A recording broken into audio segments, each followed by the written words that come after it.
కడప టౌన్కు దగ్గరలో చిన్న పల్లె. అక్కడి నుంచి నేను ఒక రైతు బిడ్డగా వస్తూ కొంచెం పొలిటికల్గా ఉంటూ తర్వాత తిరుపతిలో ఒక రెస్టారెంట్లో స్లీపింగ్ పార్ట్నర్గా ఉంటూ తర్వాత మేనేజింగ్ పార్ట్నర్గా ఉంటూ ఉన్నాను. నేను నేర్చుకోవడానికి కారణం ఏమంటే మేడం, నేను ఏ పని చేసినా కూడా ఎదురు తన్నడము, అన్ని ఇబ్బందులు పడ్డము జరుగుతూ ఉంటే చాలామంది వాస్తుని ఎందుకు నువ్వు ఫాలో కాకూడదు అని చెప్తూ ఉంటే ఎందుకబ్బా అని చదువుకున్నాము, మూఢనమ్మకంగా ఉండడం కరెక్ట్ కాదేమో కదా అనేటువంటి ఒక భావన సమాజంలో ఉంది. ఆ సమాజంలో ఉండే భావనలో కొంచెం పెరగడం వల్ల అలాంటిది. కానీ దెబ్బలు తగిలిన తర్వాత అయితే ఇది మీ స్వానుభవంతో తర్వాత నేను ఎలా తెలుసుకోవాలా అని ఎవరినో తీసుకొని వస్తే నాకు అర్థం కావట్లేదు. సరే అని మళ్ళీ మానేసిన. ఒకసారి ఇండ్లు తాపాలు కడుతూ ఉన్నా, మెట్లు మేము తాపాలు అంటాం. సో ఆ మెట్లు కట్టేటప్పుడు ఒక తెలియని వ్యక్తి వచ్చి, అయ్యా ఈ క్షణంలో నువ్వు తాపులు వేస్తున్నావు, నువ్వు ఈ కంప్లీట్ చేయలేవు, ఇది చాలా మంది చెప్తుంది నేను విన్నానంటే, అదేంటండి నా దగ్గర డబ్బులు చాలా ఉన్నాయి, నేను ఇది కంప్లీట్ చేయకూడదు అని ఓటేసి ఆ తాపాలు కట్టానండి. పూర్తి కాలేదు నిజంగానే. అట్లా డబ్బులు ఉన్నాయి 50,000, ఏదో పనులు అవి వచ్చిన డబ్బులు అక్కడ స్టార్ట్ అయింది ఆలోచనలో వల్ల. ఒక ముస్లిం మిత్రుడు, ఏంటబ్బా మేమందరము వాస్తును ఫాలో అవుతుంది, నువ్వేంటి విరుద్ధంగా కడుతున్నావు. అప్పుడు నాకు క్వశ్చన్ మార్క్ పడింది బాగా. చెప్పడము, నిలబడ్డము, తర్వాత ఇది. ఇన్ జనరల్ గా వాళ్ళే అసలు వాస్తు లేకుండా కడతారు. పూజ రూమ్ పెట్టాల్సిన చోట బాత్రూమ్లు పెడుతుంటారు, కిచెన్ ఉండాల్సిన చోట బాత్రూమ్లు పెడుతుంటారు, రకరకాల కట్టేది వాళ్ళే. అలాంటిది వాళ్ళే ఫాలో అవుతున్నాను అక్కడ చెప్పారంటే సంథింగ్ రియల్లీ వెరీ ఇంట్రెస్టింగ్. సరే దాన్ని చూద్దాం అనుకుని కొన్ని పుస్తకాలు చూసినా నాకు మెదడుకు అంత ఎక్కల. సరే ఒక మిత్రుడు, గుంటూరులో ఒక మిత్రుడు, ఇద్దరం కలిసి హైదరాబాద్ వేరే ఒక షాప్ పెట్టేదానికని వస్తూ ట్రూప్ బజార్లో తిరుగుతూ ఉన్నాం సాయంకాలం. అక్కడ విశాలంద్రావు బుక్ స్టాల్ ఏర్పాటు. సరే ఈవినింగ్ మాకు ట్రూప్ తిరిగి పని అయిపోయింది, కడపకి వెళ్ళాలా బస్కు 8:30కి ఉంటుంది. సో 5ంటికి అయిపోయింది. అట్లా పోదాన్ని బుక్స్ తీసుకుంటూ ఉంటే ఒక 2 రకాల పుస్తకాలు తీసుకున్న తర్వాత అతను అక్కడ ఉండేది గౌరవ తిరుపతి రెడ్డి పుస్తకం తీసుకోండి అన్నారు. ముందే చూసిన కడప పొద్దుటూరు అనే కొద్ది కొంత ఇంట్రెస్టింగ్ మన సైడ్ వాళ్ళే లేదనమాట. సరే తీసుకోండి అన్నారు. చెప్పినారు మా మిత్రుండి, లేదా తీసుకో నేను విన్నానులే అతని గురించి, నువ్వు తీసుకోండి. ఇంటికి వచ్చి చదువుతూ ఉండేవాడిని. అలా చదువుతున్న తర్వాత ఒకరోజు ఒక సబ్జెక్ట్కి సంబంధించినటువంటి విషయాన్ని చదువుతున్నా పుస్తకంలో. అదే ఆలోచనతో నేను కడప టౌన్ వచ్చేసి మాకు ఒక 5 కిలోమీటర్స్ దూరంలో ఉంటుంది. పొలం పని సాయంకాలం 5ంటికి అయిపోయి చేసుకుంటా. నేను టౌన్కి వెళ్ళి ఫ్రెండ్స్తో కలిసి 7:30, 8కి మళ్ళీ వెళ్తే పల్లెకి వెళ్ళిపోతా. వెళ్ళేటప్పుడు ఆలోచిస్తున్నాం, ఒక పుస్తకంలో ఏం రాశానంటే గౌరవ తిరుపతి రెడ్డి గారు, ఒక ఇంటిలో ఈశాన్యంలో పిల్లరు రౌండ్గా ఉండి అలా చేసి ఉంటే దానికి తోడు ఇంకొన్ని తప్పులు ఉంటే ఆ ఇంట్లో పిల్లడు అంగవైకల్యం కలిగిన పిల్లడు పుడతారు. ఒకవేళ పుట్టకపోతే అంగవైకల్యం గల వ్యక్తిగా తయారవుతాడు, అల్పాయుష్యుగా ఉంటారు అని పుస్తకంలో క్లియర్గా రాశారు.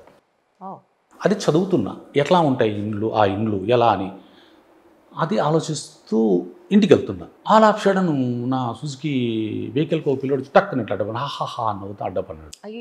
అడ్డపడితే నేను టకార్ బ్రేక్ వేసి ఆ పిల్లోని తీసి ఇంటికి చూసా. నాకేం ఒక్కపారి పుస్తకంలో ఏం రాశారో, ఏం ఆలోచిస్తున్నానో ఆ పిల్లడు ఎదురు కనపడ్డము, తిక్క పిల్లడు. ఆ ఇంట్లో చూస్తూనే ఆ ఇంట్లో పుస్తకంలో ఏం రాసినాడో ఆ విధంగా ఆ ఇంట్లో ఉంది. ఆ ఇంట్లో ఆ పిల్లడు ఆ విధంగా కనపడుతూనే నాకు ఒళ్ళు జల్జరించేసింది. ఏంటిది అంటే వాస్తును నేను ఆలోచిస్తున్నానే కానీ ఇంత వాస్తవంగా కనిపిస్తుందా అనిపించింది. నా ఎదురుగానే నా కంటి ముందరే జరిగిన సంఘటన నన్ను ఆ రోజు తెల్లవారు 4ంటి వరకు నిద్ర రాలేదు. నేను చదువుతూ. ఇక్కడ నాదొక డౌట్ ఉంది. చెప్పండి. అప్పుడు మనిషి పుట్టిన తర్వాత చాలా మంది జాతకం రాయిస్తారు కదా, కుండలి వేయిస్తారు కదా. ఆ జాతక చక్రంలో ఉన్నదే కదా జరుగుతుంది అని అంటారు ఇంజన్ నమ్మిన వాళ్ళకి. మళ్ళీ మీకు కూడా చెప్తున్నాను, అందులో గారు మీరు ఇవన్నీ మూఢనమ్మకంగా మాట్లాడుతున్నారని అనద్దు, నమ్మిన వాళ్ళకే అంటున్నాను. సో జాతకంలో ఉండొచ్చు కదా, ఇది వాస్తులోనే ఎందుకు అనుకోవాలి మనం?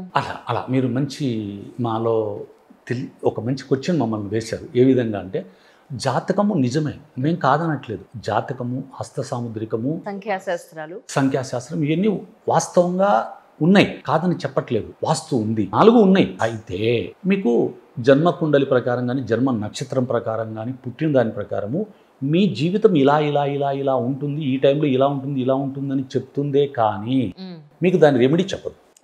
రెమెడీ లేదు అక్కడ. అయితే అక్కడ ఇంకోటి పూజలు అవి మనం చేసుకోవచ్చు.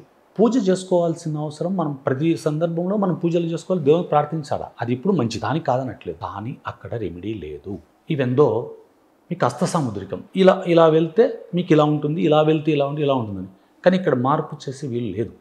కాబట్టి దాని జోలికి పోవట్లేదు. వాస్తు మార్చుకుంటే ఆస్తులో మార్పు చేసుకుంటే ఆస్తులో వీలుంది మీకు మార్పు చేసేటందుకు. మార్పు అయ్యేదానికి ఒక చిన్నది మీకు తెలియజేస్తా. నేను చిన్నప్పుడు హస్త సాముద్రికం చాలా బాగా ఉండేది. అందరూ ఈ రేఖ ఇలా చక్కగా వెళ్ళిపోతే కన్నా బాగా డబ్బులు ఉండేవాళ్ళు అంటారు. నాకు అన్ని డబ్బులు పోతున్నాయి కదా అనుకుంటూ ఉండేవాళ్ళు. ఈ రేఖ చూసుకుంటే అప్పుడు నా రేఖ ఇంతవరకే ఉండేది. ఆ కొద్దిగా రేఖ లేదు నాకు. ఎప్పుడు చూసుకొని బాధపడేవాడిని నేను. అబ్బాయిలకి కుడి చేయి, అమ్మాయిలకి ఎడం చేయి చూస్తారా? Okay okay. ఎందుకు సార్? కారణం ఏంటంటారు? అదేమో తెలియదు.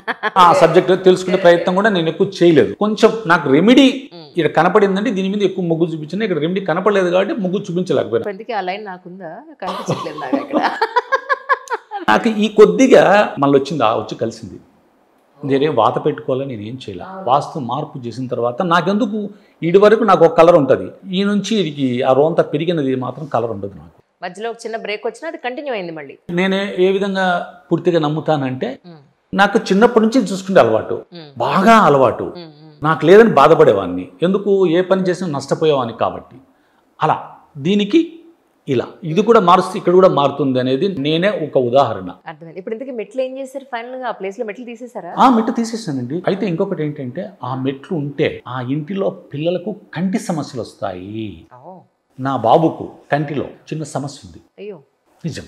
నేను ఆశ్చర్యపోయినా. మళ్ళీ కుదురుల తర్వాత మళ్ళీ అంతా పగలగొట్టేసి నేను ఇలా తెలుసుకుంటూ పుస్తకాలు చదువుకుంటున్నా. కానీ ఎవరితో కలిసానో ఎవరిని వచ్చారు నాకు చదివిన పుస్తకం నాలెడ్జ్లో నాకు ఎలా ఉండాలో తెలుసు. కానీ ఎలా లేనిని ఎలా మార్చాలో నాకు తెలియదు. తెలుసుకుంటున్నా ఎలా ఉండాలా, ఎలా ఉంటే మంచిదని. కానీ ఎలా తెలుసు? మళ్ళీ గౌరవ తిరుపతి సార్ పుస్తకాలు అప్పుడప్పుడు రెఫర్ చేసుకుంటూనే ఉంటా. సరే మెట్లు తీసేశారు. బాబు కంటి సమస్య అన్న క్లియర్ అయిందండి? తర్వాత అక్కడ ఆగిపోయింది. అంతకన్నా పెద్దది అవ్వలేదు? కాలేదు, అక్కడే ఆగిపోయింది. సో నేను ఇలా తిరుగుతూ ఉండడం మా గురువు, నా గురువుగా అంటే గౌరవ తిరుపతి గారి శిష్యుడు నాకు గురువు. నేను పుస్తకం చదువుతుంటే ఆయన అడ్రస్ తెలిసింది. పలానా చోట ఉంటాను, నేను వాస్తు సలహాలు ఇస్తూ ఉంటాను అని. సరే నేను ఆయన దగ్గరికి వెళ్ళి ఆయన మా ఇంటికి ఆహ్వానిస్తే మా ఇంట్లో చూడండి అని. ఆ పుస్తకంలో చదివిన తర్వాత నాకు అర్థమవుతోంది. తర్వాత ఆయన నా ఇంట్లో చూసిన తర్వాత ఎప్పటి నుంచి ఉన్నారు అని అడిగినాడు. మీరు ఎందుకు ఆక్వశ్చన్ చేసినారు నన్ను, ఎప్పటి నుంచి ఉంటారని ఎందుకు అడిగినారు అన్న. అది చెప్పాలన్నాడు. సరే సార్ మా తాత అంటే మేము ఎక్కడంటే నాన్న అబ్బ అంటాం కడప జిల్లాలో కొంత ప్రాంతంలో మీకే. మా అబ్బ కాలం నుంచి ఉన్నాము. ఇలా ఉందంటే మా అబ్బా కాలంలో ఏం జరిగింది చెప్పాడు. మా నాన్నకి ఏం జరిగింటది చెప్పాడు.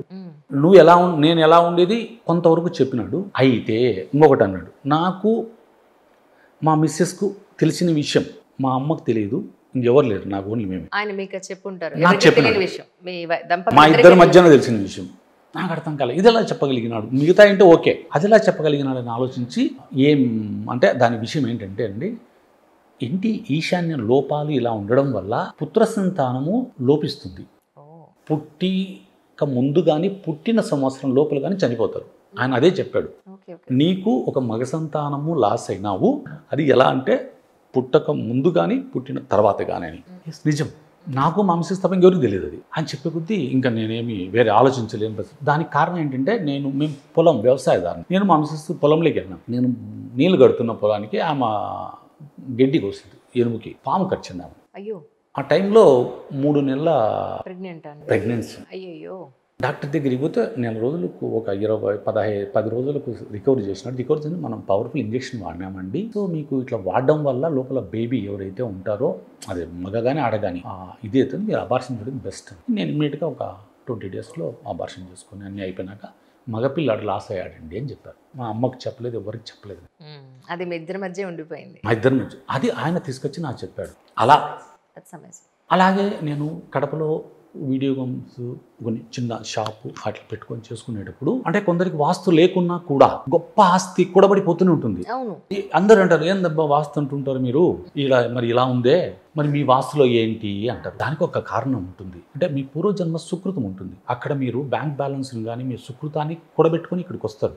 అది మీకు ఉన్నంతసేపు మిమ్మల్ని ఏం చేయలేదు, ఉండదు. దాని తర్వాత దాని ఎఫెక్ట్ చూపిస్తుంది. అది కూడా ఎట్లుంటుందంటే ఒక్కొక్క మనిషిని బట్టి ఒక్కొక్క పూర్వ సుకృతాన్ని బట్టి 15 సంవత్సరాల నుంచి 25 సంవత్సరాల లోపల ఖచ్చితంగా అంతా ఖర్చు అయిపోతుంది. ఫర్ ఎగ్జాంపుల్గా ఒకటి చెప్పుకోవాలి అందరికీ అర్థమయ్యేటట్టు, క్యాన్సర్ లేదా ఏదైనా ఒక రోగం మనిషి శరీరంలోకి ఎంటర్ అయిన తర్వాత వెంటనే బయటపడదు. బాడీలో ఇమ్యూనిటీ ఉన్నంత కాలం కప్పి ఉంచుతుంది. ఇమ్యూనిటీ ఎప్పుడైతే తగ్గుతుందో ఆటోమేటిక్గా రోగం బయటకు వస్తుంది. అలాగా సో ఒకవైపు మనిషి జాతకం, ఇంకొక వైపు వాస్తు, ఈ రెండింటి ప్రభావాలు మనిషి జీవితం మీద అంత ఎక్కువగా పనిచేస్తాయి.